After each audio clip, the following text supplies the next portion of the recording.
Last year, 2021, the U.S. accounted for about 47% of Lloyd's global premium, and that's been growing at a steady pace for the past 10 years or so.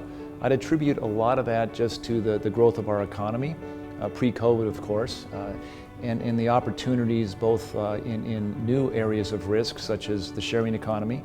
As far as trends in the U.S. that will facilitate new growth for Lloyd's, new construction in a number of the top 10 cities will certainly be opportunities for Lloyd's. Transportation of goods around the U.S. marketplace will always provide opportunities.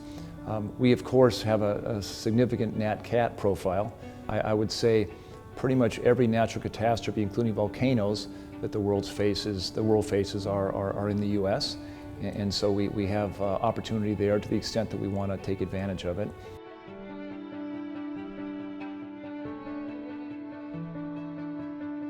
One of the advantages of our industry in general, but Lloyd's more specifically, is that we find new ways to offer risk transfer solutions to industries that are just beginning.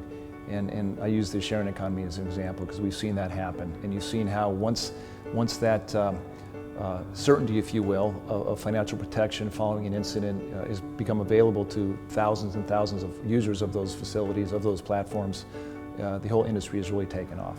Look at all the innovation that comes out of the Silicon Valley.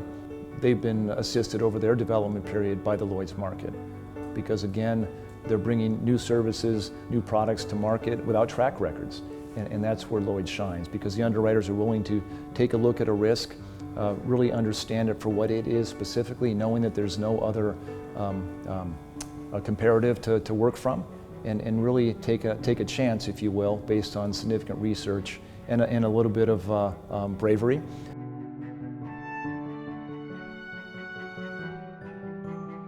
Over the past couple of years, certainly through the pandemic, we've seen the increase in ransomware attacks, not just in the U.S. but around the world.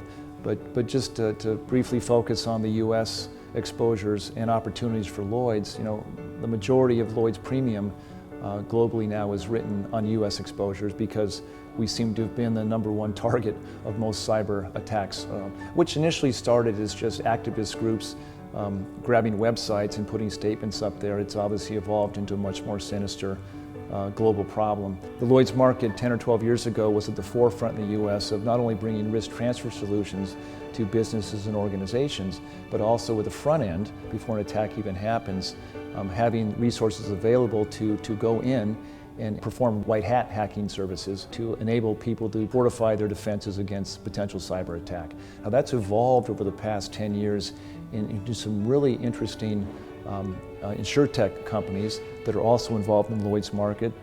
They offer 24/7 monitoring of your website if you're a customer of theirs. That's the advantage of the insurtech industry entering our traditional industry, is they brought up a lot of new opportunities for protection to us.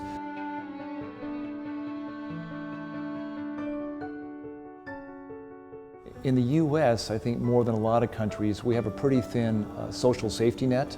So the insurance industry, as are most other industries, are expected to step up and participate in fundraising activities, to give grants to local communities, to do whatever they can to be part of the communities they live and work in, not just to be sellers of providers and services. So we picked an organization, the Insurance Industry Charitable Foundation, IICF, that was established 27 years ago. There's a number of inclusion in insurance forums that we offer each year in the major U.S. cities that have expanded from DEI conversations to a much broader now look at all the underserved communities and how they might be welcomed into our industry.